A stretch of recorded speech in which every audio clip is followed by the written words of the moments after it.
Amém? Nós vamos falar hoje de 3 razões porque muitos se desviam. Como a gente vê pessoas, né, que já tiveram experiências com o Senhor, que já caminharam com o Senhor, mas que de repente se desanimam, ficam, praticamente se desviam mesmo, porque ficam distantes do Senhor, se afastam do Pai. Então nós vamos ver aqui, tem muitas razões, mas nós vamos falar de 3 delas aqui. Eu quero que você, não precisa abrir não, que eu vou citar vários textos, o Eric vai pôr para nós ali. O primeiro deles, nós vamos falar de 3 razões. A primeira é ociosidade espiritual. Fala para o seu irmão. Ociosidade espiritual. O segundo é orgulho. E o terceiro, más companhias. São 3 razões porque muitos esfriam na fé, muitos se desviam da palavra de Deus.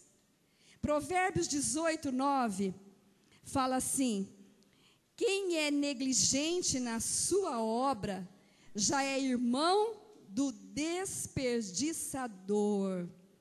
Negligente significa relaxado, né? Significa preguiçoso. E aqui fala assim, quem é relaxado, quem é preguiçoso na sua obra, já é irmão do desperdiçador. O que significa isso? O que nós mais desperdiçamos hoje? Tempo. Queridos, e olha, tem uma coisa. Hoje, nós estamos na era da reciclagem, né? Tudo se recicla, não é assim? Ou quase tudo é reciclado. Mas o tempo, fala para o teu irmão, o tempo, ó, perdeu. O tempo não se recicla. Então, nós precisamos aproveitar o nosso tempo. Lá no Salmo 90, 12, fala: ensina-me, Senhor, a contar os meus dias, para que eu alcance um coração sábio. É o Péricles que está aí no fundo? Glória a Deus que o Péricles voltou. Deus o abençoe. Viu? Deus abençoe muito. Então, ensina-nos, Senhor, a contar os nossos dias, para que eu possa alcançar, ou para que nós possamos alcançar um coração sábio. Então, qual é o tempo que você está usando para o Senhor?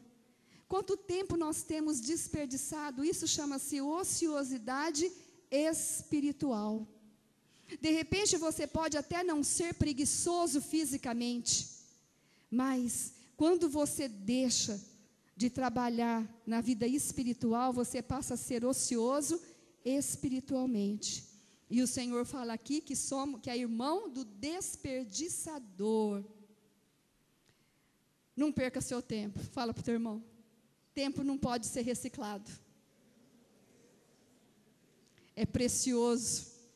Não volta atrás. Eu olho para minhas filhas assim, tudo casadas já, com filhos, né? Sua Lara que não tem. Falo, meu Deus, como o tempo passou. Como passou. E não tem jeito de eu reciclar esse tempo, viu? Acabou. Não tem jeito. Né? Eu só tenho a certeza e a esperança de uma coisa. A minha vida é eterna em Cristo Jesus. Amém? E a tua também. Aqueles que têm convicção de que o Senhor Jesus é Senhor e Salvador, pode dizer, eu tenho a vida eterna em Cristo Jesus.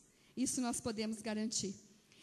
Em Provérbios 19, ainda 15, diz assim, a preguiça faz cair em profundo sono, e o ocioso vem a padecer fome.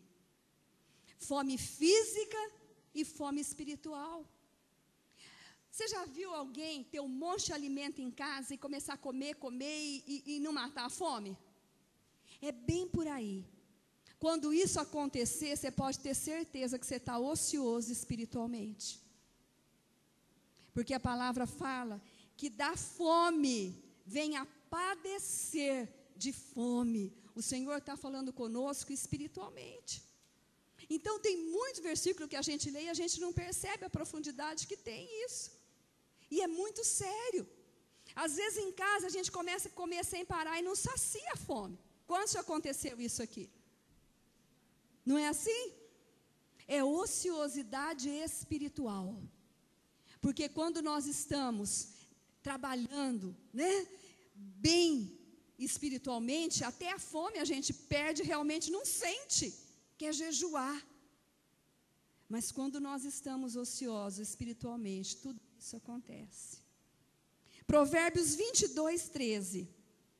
Diz o preguiçoso: um leão está lá fora, serei morto no meio das ruas. Você já imaginou isso? Não é até, não dá vontade de rir, de ver isso? Um leão está lá no meio, está lá fora. Eu posso ser morto ao sair. Vou ser morto no meio da rua. São as desculpas esfarrapadas daquele que às vezes não quer ouvir a palavra de Deus, não quer buscar o ensino que Deus está dando graciosamente. E aí vem as desculpas esfarrapadas, né? Tem um leão lá fora. É claro que a gente não fala isso, mas são os obstáculos que nós colocamos para não ir atrás do crescimento espiritual, para não buscar a palavra de Deus, para ir em frente. Lá como fala em Oséias, né, um versículo que a gente gosta de dizer aqui, vocês vivem dizendo, quem lembra? Conheçamos, prossigamos em conhecer ao Senhor. Porque o Senhor Jesus virá como a chuva, aí continua o versículo, né? Como chuva seródia. É assim. Então, queridos, quando fala um leão está lá fora, serei morto no meio das ruas, é aquela desculpa que de vez em quando a gente dá para não vir à igreja, né? Está muito frio. Estou tão cansado. Então, vocês vão lembrar, olha o leãozão que está lá fora. Posso ser morto, né? Olha o leão.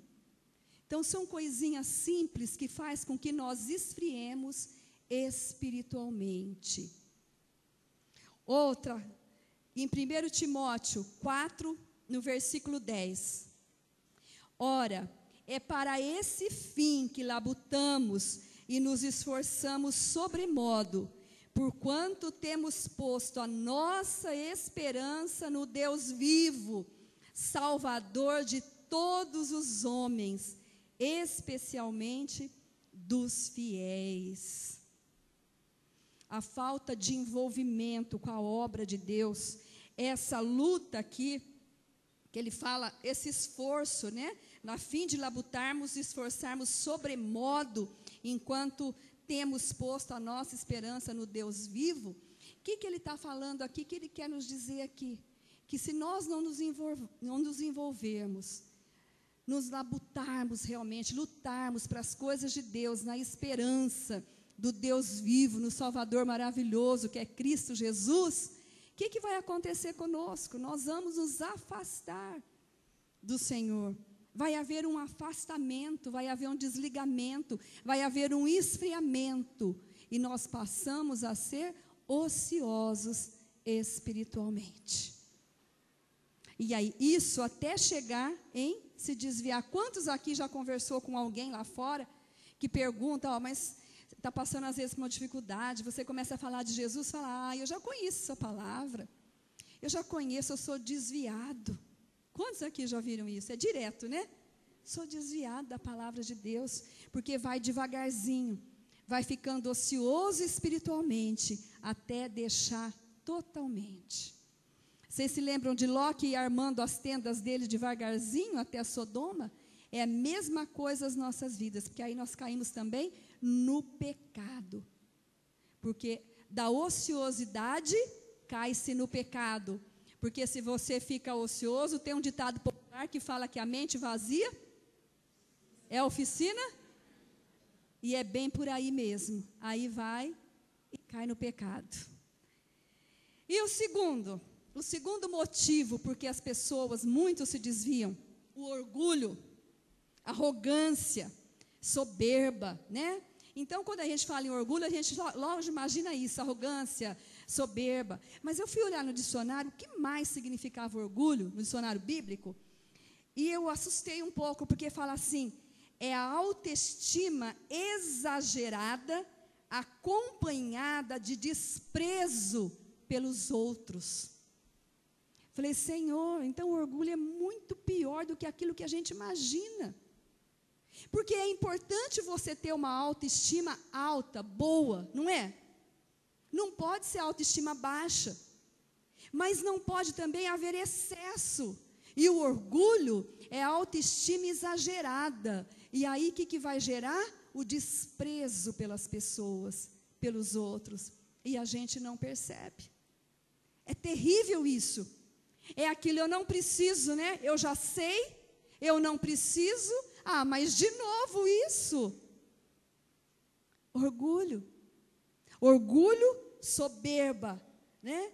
E tudo que é excesso é prejudicial. Lá em Tiago 4,6 fala assim, Deus resiste aos soberbos, mas dá graça aos humildes. Então, por que o orgulho é um motivo para um afastamento do Senhor?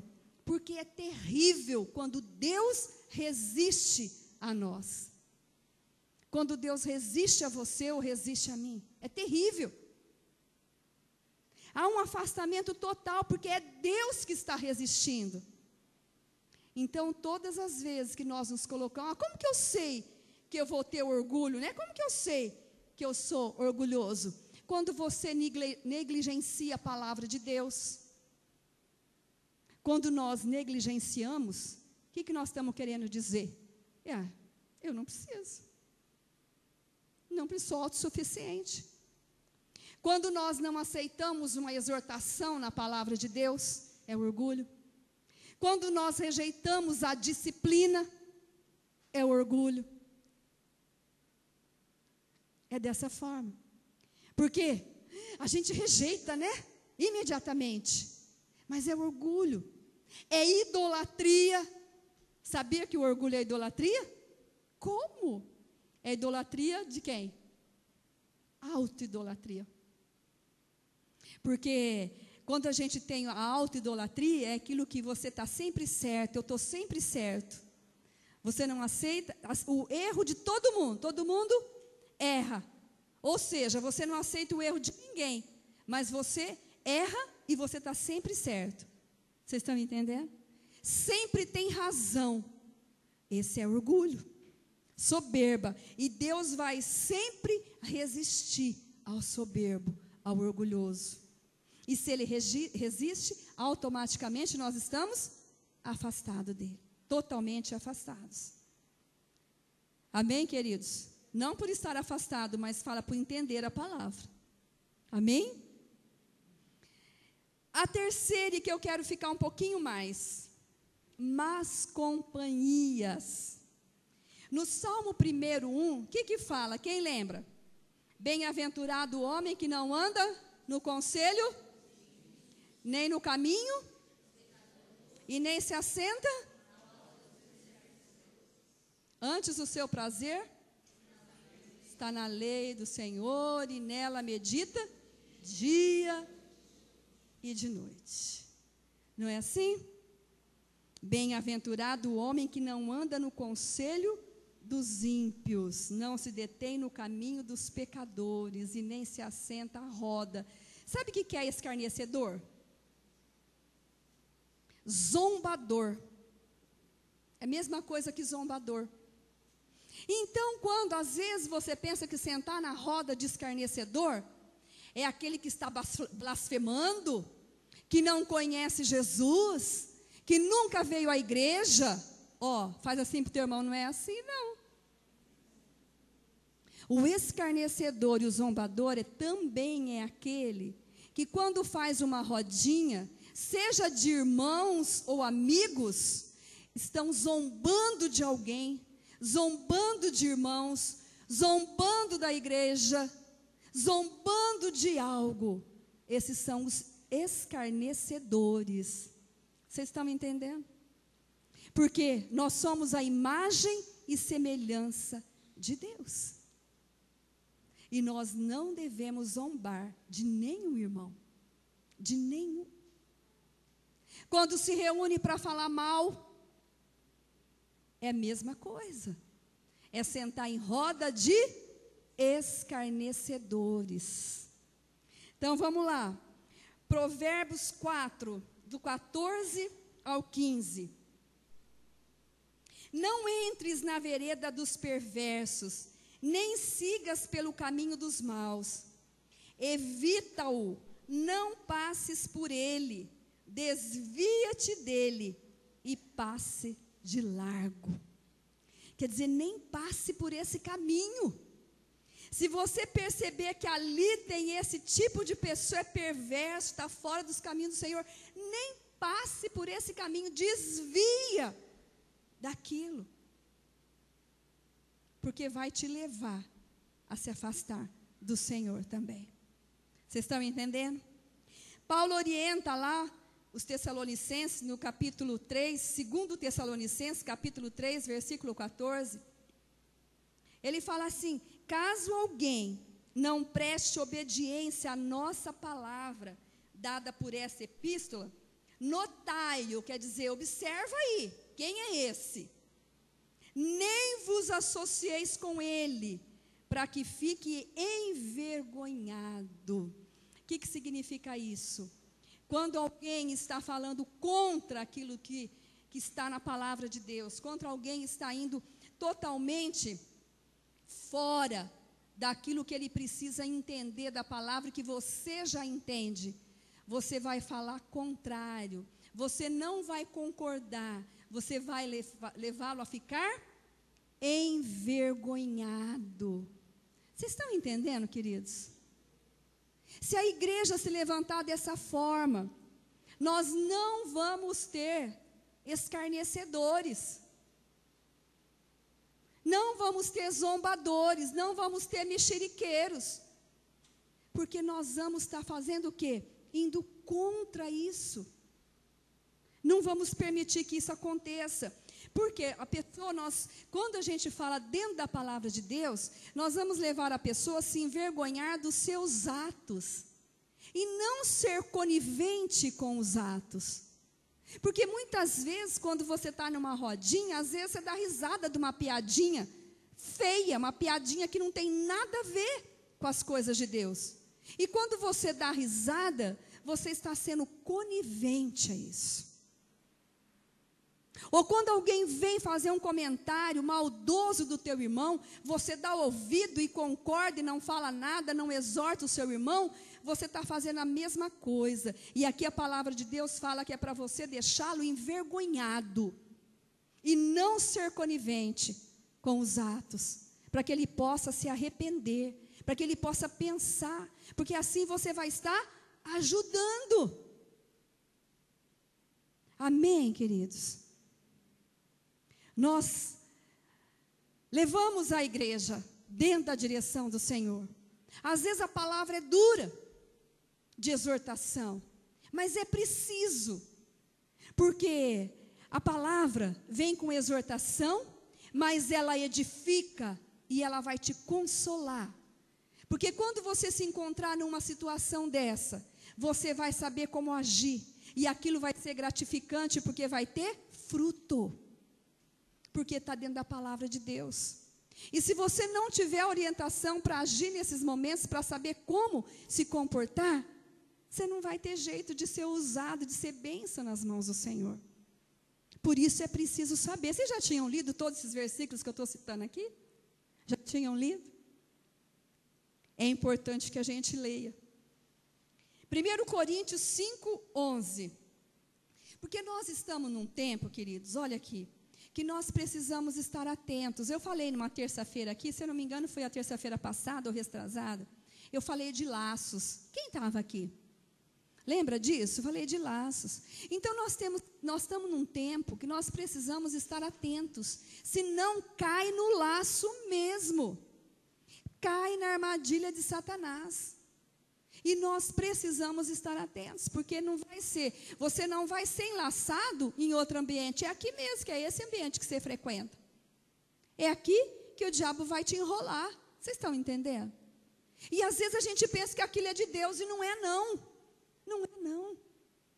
Por isso temos que estar firmados na palavra. 1 Coríntios 5:11 fala assim: mas agora vos escrevo que não vos associeis com alguém que, dizendo ser irmão, for impuro, avarento, idólatra, maldizente, ou beberrão, ou roubador. Com esse tal, nem ainda comais.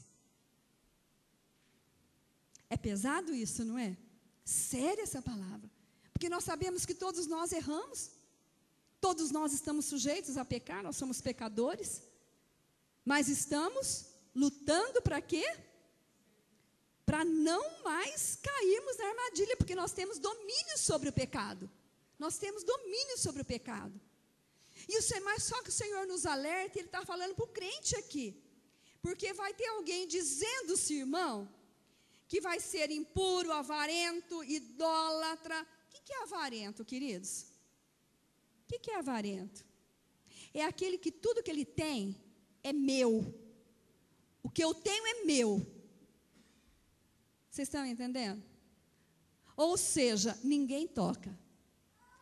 Mas o que nós temos de quem é? É do Senhor. O avarento é aquele que não semeia de jeito nenhum. Ele pode ver o irmão passando necessidade. Ele vai achar uma desculpa para dizer, está passando necessidade porque não está orando mais, precisa orar mais. Ou então, porque ele precisa entrar nos caminhos do Senhor, por isso que está passando necessidade. Desculpas para não ajudar, é avarento. É aquele que não tira a mão do bolso, segura, é meu, aqui ninguém toca, é do Senhor. Avarento é aquele que quer mais e mais e mais e mais. E o Senhor fala que com esses nem deve se associar. Avarento é aquele que pede um carro para o Senhor dá o carro, depois ele não deixa o irmão entrar dentro do carro e dar carona para ele. Passa de largo. Tem ônibus? Vai de ônibus. Meu carro não.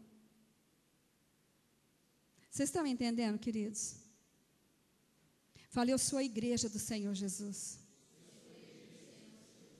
Eu preciso ser como o Senhor Jesus é. Maldizente.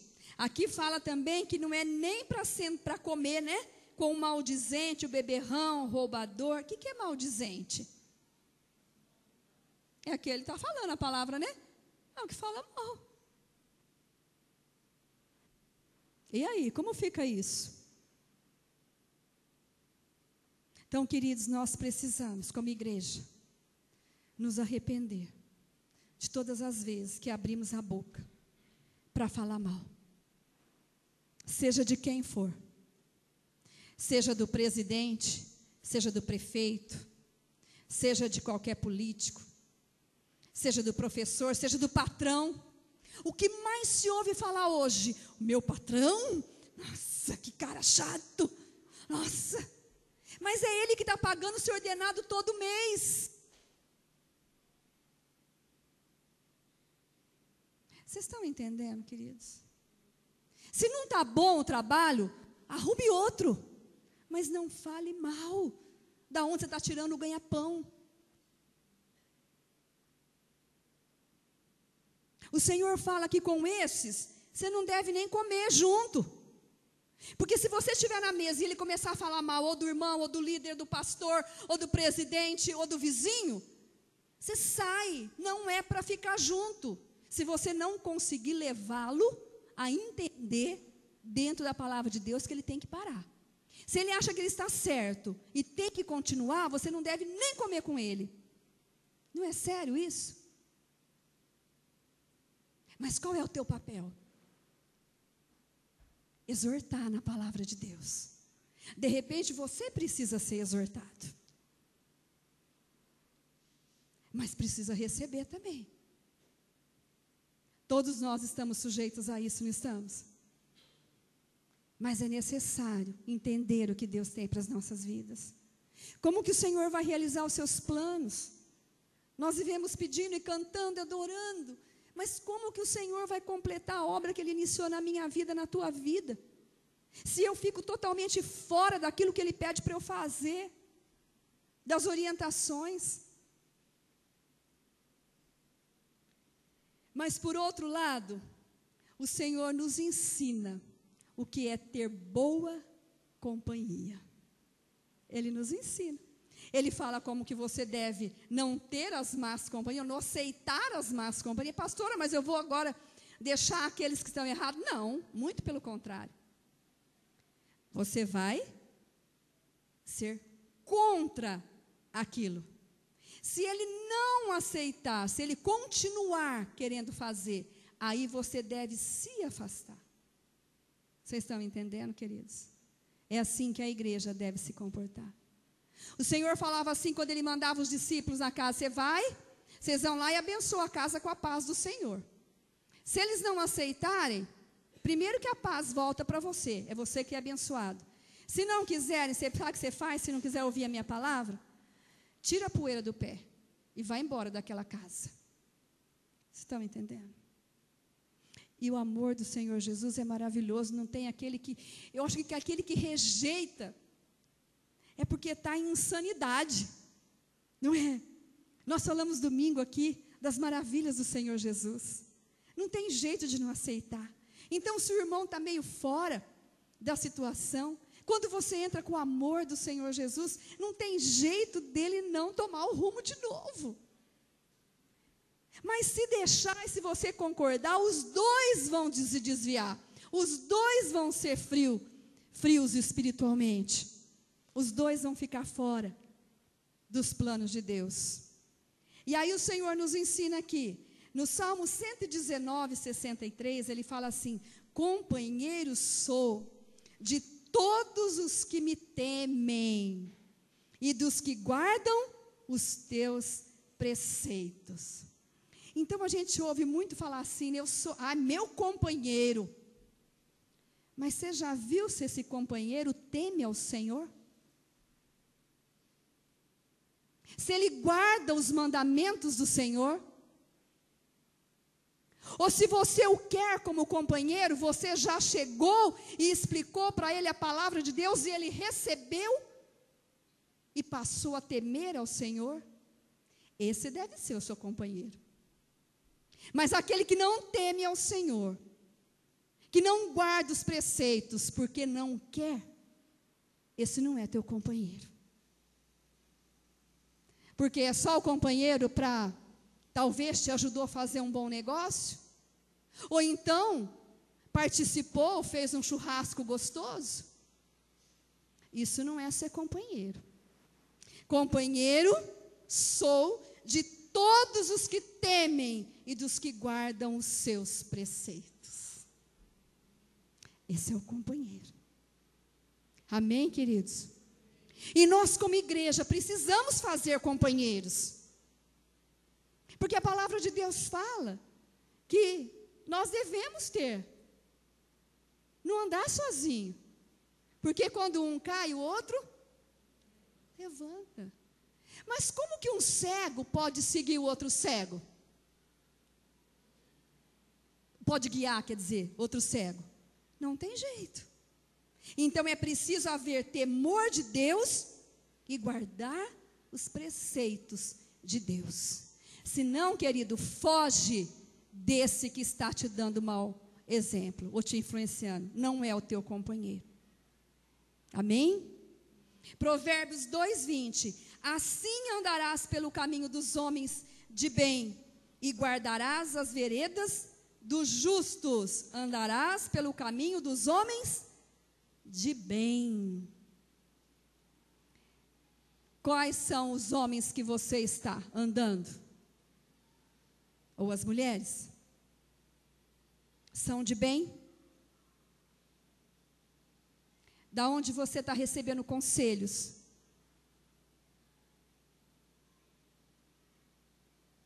Provérbios 13:20. Quem anda com os sábios será sábio, mas o companheiro dos insensatos se tornará mau. Sabe por quê? Porque se você anda com insensato, você vai ser influenciado com a insensatez. Vai ter influência. Agora, se você anda com sábio, você vai adquirir sabedoria. Agora, quem que é o sábio, queridos? Quem é o sábio? Aquele que estuda muito? Aquele que faz doutorado, mestrado e coisas mais? É esse que é o sábio? Não. É aquele que guarda a palavra de Deus. É aquele que vive a palavra de Deus, que pratica a palavra de Deus. Esse é o sábio. Esse você deve andar junto. Esse você deve pedir conselho. Esse você deve compartilhar dos seus sonhos, as suas bênçãos. Nós, fala assim para o teu irmão, nós precisamos estar atentos para não cair em laços do Satanás. Hoje o que mais se vê é a influência. Quantas pessoas são influenciadas. E a gente fala que a nossa mente é igual paraquedas, né? Ela só funciona, ou seja, o paraquedas só funciona aberto. Não é assim? A nossa mente também é assim.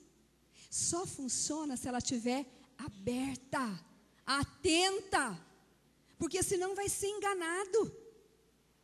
Nós seremos enganados com as coisas do mundo, com a influência do mundo, com a influência de amigos, com a influência da mídia, com a influência de tudo que tem por aí, que vem para influenciar a nossa mente. Jesus influenciou. Lembra como Jesus influenciou?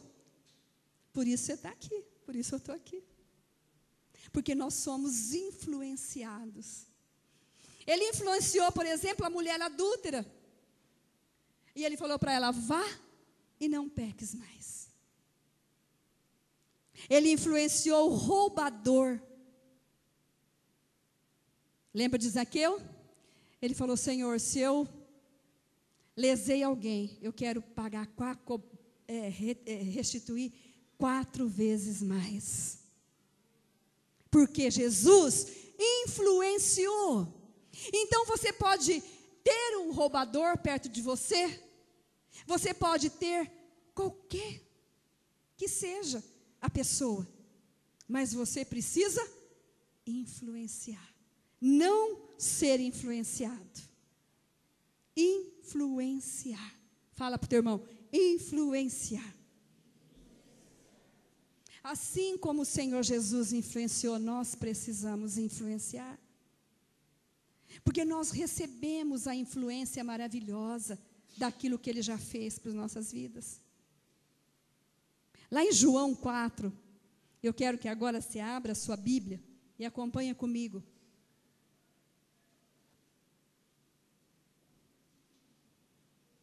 João 4 aí, fala da mulher samaritana. E o Senhor influenciou tanto essa mulher, que ela estava com a vida familiar destruída, foi restaurada. Ela estava com a vida espiritual totalmente em confusão, foi restituída. Vocês acharam aí? Ela estava sem credibilidade nenhuma, e a mulher adquiriu credibilidade. Sabe por quê? Olha o que ele disse para ela. No versículo 10. Se conheceras o dom de Deus, e quem é o que te pede, dá-me de beber, tu lhe pedirias e ele te daria água viva. Ele começou a influenciar essa mulher com a palavra de Deus, com aquilo que vem do alto. Ele fala da água viva. Depois no 13, quem beber dessa água, tornará a ter sede. Aquele, porém, que beber da água que eu lhe der, nunca mais terá sede, pelo contrário, a água que eu lhe der será nele jorrar para a vida eterna. E Jesus influenciou aquela mulher e foi mudando a vida daquela mulher. É assim que o Senhor quer usar a igreja, para influenciar e mudar aquele que é roubador, aquele que é blasfemador, aquele que é escarnecedor, aquele que foge das palavras de Deus. Você precisa influenciar e não receber a influência. E ele continuou, olha, vai, chama o teu marido e vem cá. Ele exortou aquela mulher na palavra de Deus. Ele exortou, porque ele fala assim, ó, bem disseste no 17, não tenho marido, porque 5 maridos você já tiveste e agora, esse que você tem não é teu. O Senhor fez o que ali? Ele exortou, disciplinou a mulher, porque ele estava influenciando segundo os seus princípios. Ele estava restituindo àquela mulher o que ela havia perdido, que é exatamente isso que nós estamos falando. Ela havia perdido o relacionamento com o Senhor. Ela já não sabia mais como adorar, havia uma confusão na adoração dela. E ela achava que ela tinha que adorar só ali, como o pai Jacó havia adorado na fonte ali do pai de Jacó. E o Senhor começou a restituir tudo na vida daquela mulher. Por quê? Porque ele começou a influenciar através da palavra de Deus. E depois ele fala assim, Deus é espírito e importa que os seus adoradores o adorem em espírito e em verdade. Aí ele restituiu a adoração, né? E no 26 ele fala, eu o sou, eu que falo contigo. Aí ele se revelou àquela mulher. Queridos, quando nós vamos exortar, quando nós vamos disciplinar, quando nós vamos ensinar na palavra de Deus, nós precisamos revelar o Senhor Jesus, para que haja transformação. Não adianta você brigar com aquela pessoa, ou apontar o dedo e dizer que está errado. Você precisa pegar a palavra de Deus e influenciá-la, para que ela possa ser transformada, restaurada, e tudo aquilo que havia perdido ser restituído. Amém, queridos? Vocês estão entendendo? Você quer ser um influenciador em Cristo Jesus? Você precisa influenciar. Porque o Senhor Jesus é aquele que influenciou desde o seu nascimento. E por isso hoje nós estamos aqui. Ele foi o maior influenciador para nos trazer o amor, a graça, a misericórdia. E nós precisamos levar isso para aqueles que estão dessa forma. Mas fuja, afaste-se daqueles que você leva a palavra e eles já conhecem e não querem se render ao Senhor, não têm temor do Senhor, porque se você insistir em ficar do lado desse, você vai ser influenciado e vai correr o risco de entrar nisso aqui do desvio. Vocês entenderam, queridos? Igreja do Senhor Jesus. Fala, assim como o Senhor Jesus me influenciou, eu também quero influenciar. Então feche os seus olhos. Feche os olhos. Eu sei que em determinadas situações você já foi influenciado na sua vida. Com certeza. Coisas que você talvez nem quisesse fazer, que você sabia que era errado, mas você acabou fazendo porque foi influenciado. Peça perdão a Deus por isso agora. Peça perdão e pede para Ele limpar a sua mente de toda influência que veio, te dando direção fora dos propósitos de Deus, te dando direção fora dos planos de Deus, dos princípios de Deus. Peça perdão. Quantas vezes você sofreu essa influência? Mas você fala, em nome de Jesus, Pai, eu quero rejeitar agora. Coloca a mão na sua mente. Fala, eu rejeito essa influência que veio sobre a minha vida. Coloca a mão na sua mente. Continua de olhos fechados e fala, Senhor, limpa a minha mente. Abre a minha mente. Abra, Senhor Jesus. Eu não quero mais ser influenciado com aquilo que não vem do Senhor, mas eu quero influenciar em nome de Jesus. Me ajuda, Senhor, a influenciar, para que vidas possam ser restituídas através da Tua palavra, ser transformadas, ser libertas, em nome de Jesus.